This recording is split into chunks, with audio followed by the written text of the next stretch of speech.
Chegou a hora da gente receber o Rodrigo Sgavioli, Head de Alocação e Fundos da XP. Rodrigo, seja bem-vindo, um prazer recebê-lo na BMC News. Bom dia para você.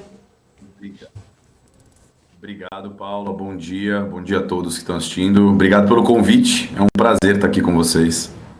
A gente que agradece o seu tempo aí, obrigada mesmo por estar aqui compartilhando seu conhecimento com a gente. Bom, eu falo que a prioridade é do chat, então se alguém tiver alguma pergunta, a gente vai fazer as perguntas aqui do chat, mas enquanto isso, queria já começar falando com você um pouquinho, né? Queria falar sobre a alta da inflação e dos juros, que isso a gente sabe que acaba, de certa forma, mais complicando um pouquinho ali para os investidores terem mais rentabilidade, né? Queria entender um pouquinho quais são as mudanças estratégicas que vocês acabam sugerindo para aproveitar as oportunidades no mercado como um todo, num cenário como a gente está vivendo, como diversificar ativos, buscar uma alocação com melhor desempenho nesse cenário atual?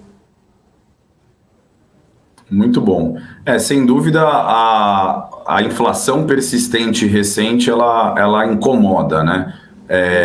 E todo mundo talvez imaginasse que ela fosse começar a reduzir já por agora, e ela vem ainda mostrando sinais de preocupação, né? Ou seja, quando você vê, como foi dito anteriormente pelo Will, né? Até a questão da toda a cadeia de suprimentos e ela passando por gargalos, isso é um problema mundial, então, que tem impactado inclusive a inflação no mundo, e no Brasil não poderia ser diferente. A gente olha para isso, olha para eventual potencial crise energética, né? Os preços subindo. Então, tudo para dizer que realmente a inflação ela está se mostrando um pouco mais persistente, né? Do que a gente queria. A verdade é que dá para a gente aproveitar oportunidades também nesse momento. Então, é bem sabido que a inflação ela deveria ser o que nós comparamos os nossos investimentos, nós aqui, cidadãos comuns, porque bem ou mal é o que corrói o nosso poder de compra.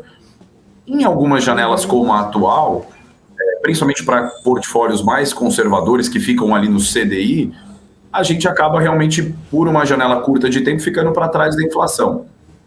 Então, respondendo à tua pergunta, como é que nós temos encarado essa possibilidade, essa oportunidade? Primeiro, naquilo que é o mais óbvio, né? Inflação mais alta, o Banco Central tende a subir juros, então os investimentos pós-fixados, eles tendem a sofrer aí um aumento, né? Um aumento nominal. Então, para aqueles investidores, principalmente os mais conservadores, e aí eu não estou nem considerando eventualmente só a questão da reserva de emergência, mas eles podem aumentar a sua exposição em renda fixa pós-fixada, né? Então, a conhecer principalmente, que para quem gosta de títulos públicos, comprar diretamente os títulos públicos aí pós-fixados, né? Que hoje conhecido lá como o Tesouro Selic, né? Então, esse seria uma das opções. A outra também mais óbvia, só que sabendo que quando você investe em inflação, em títulos indexados à inflação, você vai sofrer o efeito da marcação a mercado, então isso vai chacoalhar, né? É o papo de a renda fixa não é tão fixa, salvo se você levar até o vencimento, você pode aumentar a sua exposição em títulos públicos indexados à inflação e até emissões privadas também, que têm a inflação como seu principal benchmark, tá? Então, eu diria que esses são os principais na renda fixa. Eu não tiro do radar investimentos que de médio e longo prazo, Paula, dão rendimentos acima da inflação, né? E que dirá multimercados e a renda variável.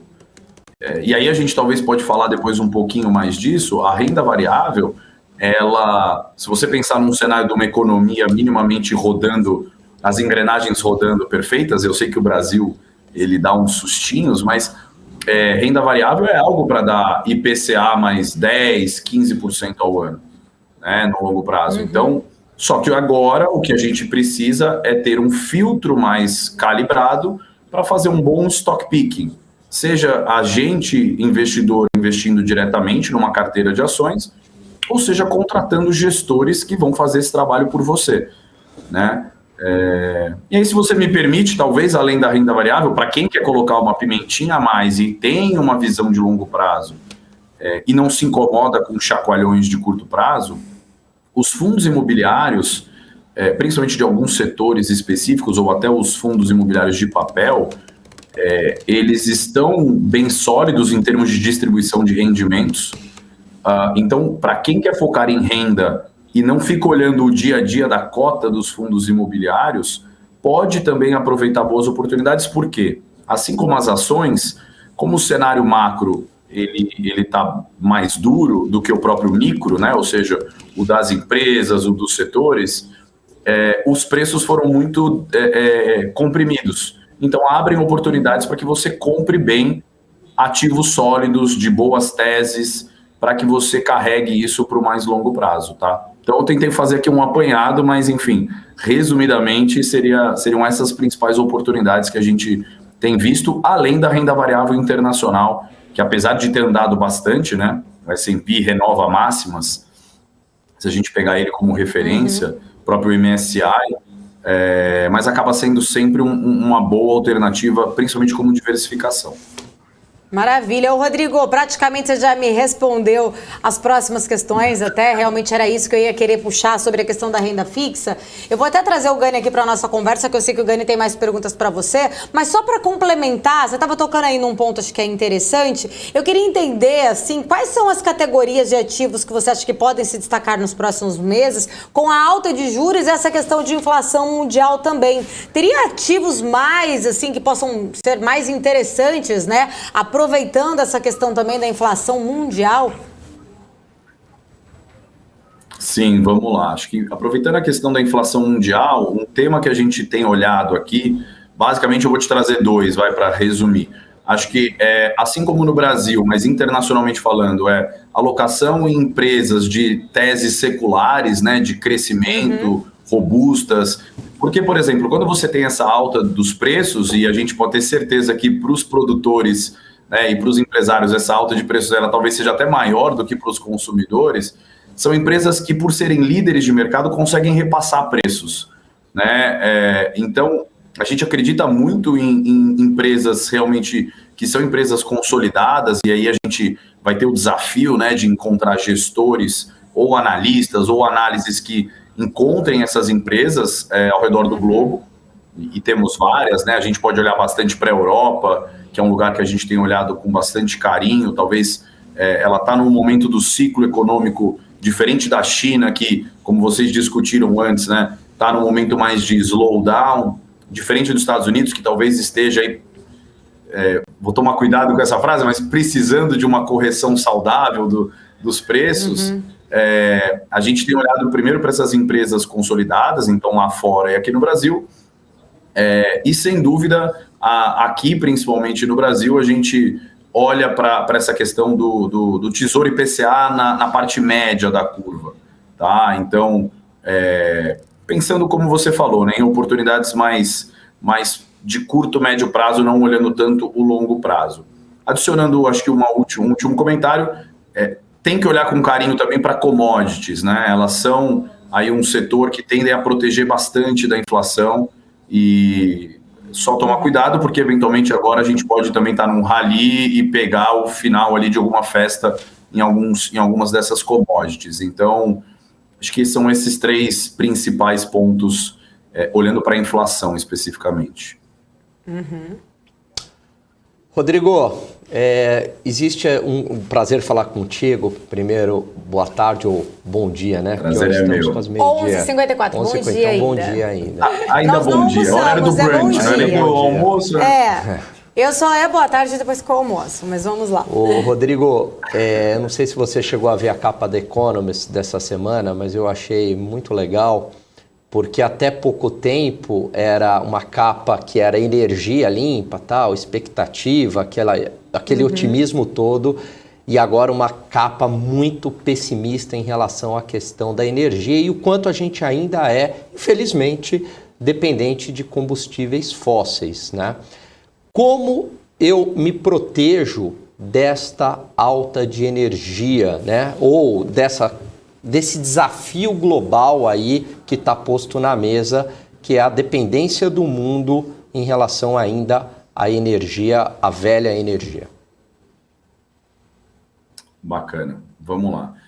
Eu acho que aí a gente primeiro coloca em xeque, e eu acho importante ter esse questionamento, toda essa discussão sobre temas ESG, né, que nós temos levantado. Eu acho que é um tema que cada vez vai ser mais relevante. Lá fora a gente já tem gestoras, por exemplo, que têm esses filtros e esses processos ESG muito mais incorporados nos seus processos de decisão. Tá? Eu acho que vai ser um bom teste para essa indústria. Eu tenho uma opinião bem pessoal, mas eu diria que ela pode ser estendida aqui para a turma aqui na XP, de que nessa crise da pandemia a gente percebeu que o filtro ESG, ele no mínimo tira do seu radar empresas que, se não extraírem melhores ganhos futuros, elas efetivamente, pelo menos são aquelas que não serão punidas, né, com altas multas por problemas de impactos ambientais, problemas de governança, né, envolvimento às vezes em escândalos de corrupção. Serão empresas que vão atrair os melhores talentos por questões, às vezes, de diversidade.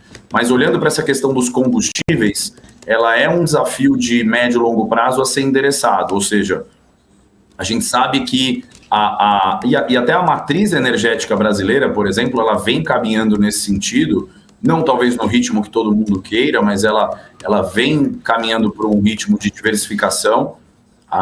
Nem acho que a nossa matriz energética é das mais sujas, né, comparadas com outros lugares do mundo, mas talvez, e aí eu vou pegar também o exemplo de China, e eu vi que China... Estava olhando ali a prévia do que vocês estavam conversando, eu sei que é um assunto sempre polêmico, é um lugar que talvez a gente vá colocar à prova sobre se é verdade que eles vão cada vez tentar focar numa indústria que usa menos esses combustíveis mais poluentes, né, os combustíveis fósseis, em detrimento de um crescimento às vezes um pouco mais modesto, focando em setores que gerem menos poluentes e sejam mais sustentáveis.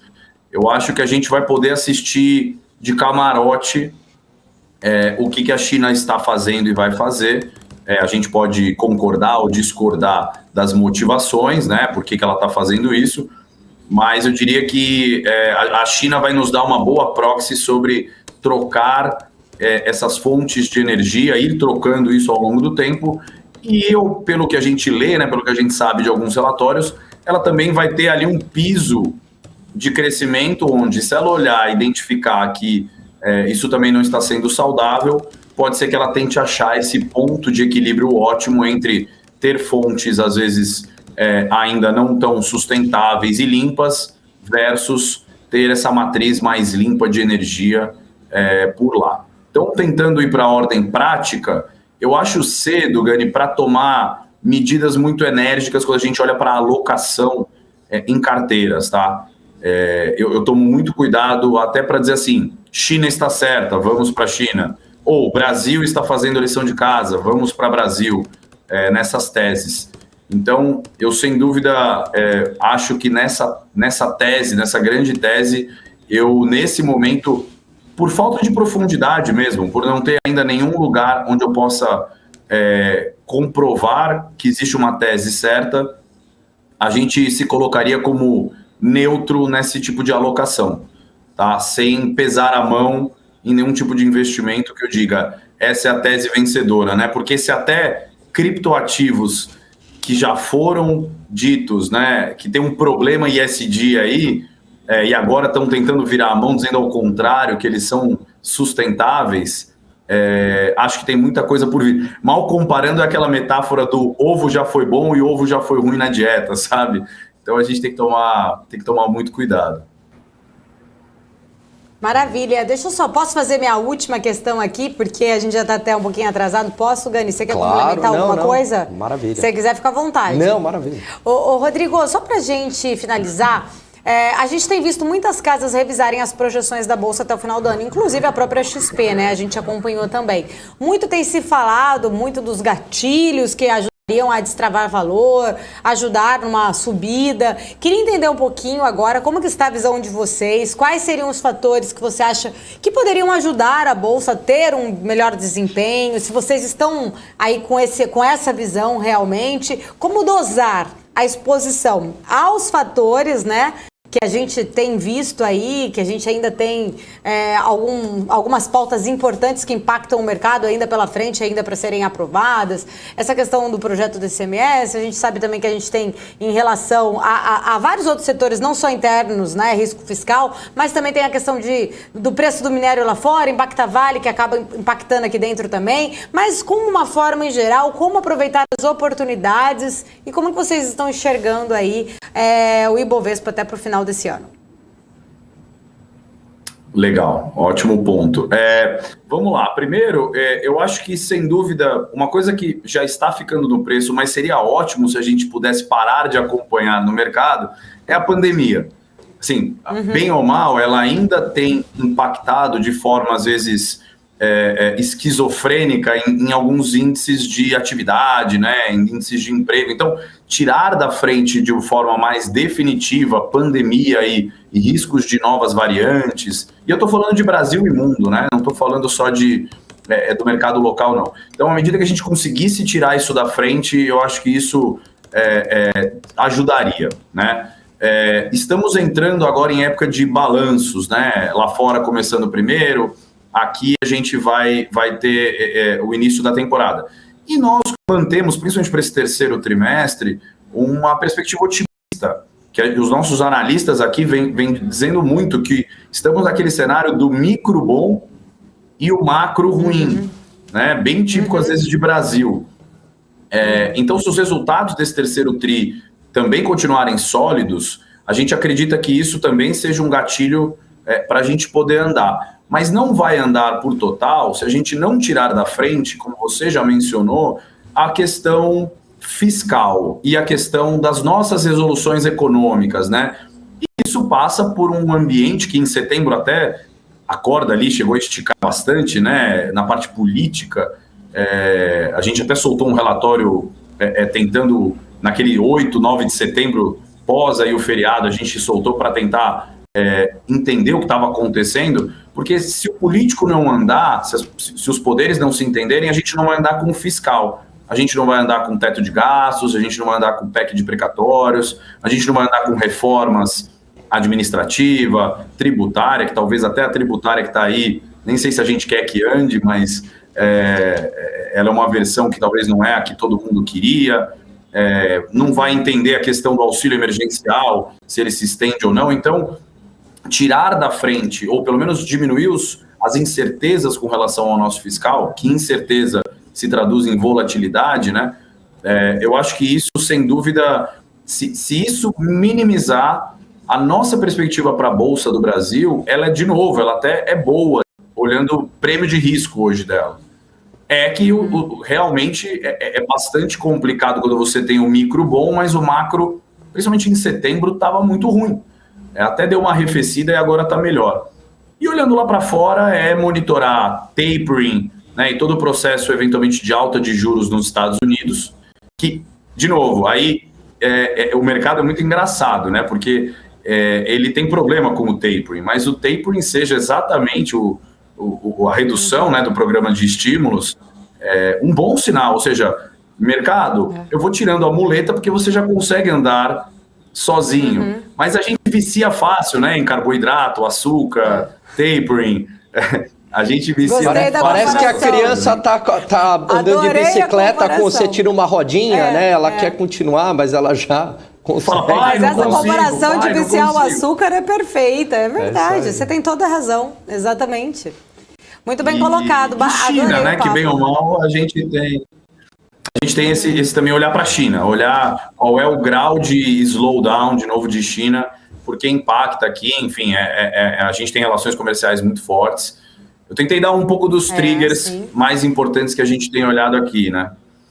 Maravilhoso, Rodrigo, adorei o nosso papo, achei assim alto nível, muito legal mesmo. Já fica aqui o convite para você voltar mais vezes. Eu sei que muito provável sua agenda seja muito cheia, mas assim que você tiver um tempinho, será sempre um prazer recebê-lo aqui na BMC News, viu? Obrigada pela conversa aí de alto nível. Beijos. Obrigado, Gani. Obrigado, Paula. Bom final de semana. Bom final Valeu, de semana. Rodrigo. Tchau, tchau.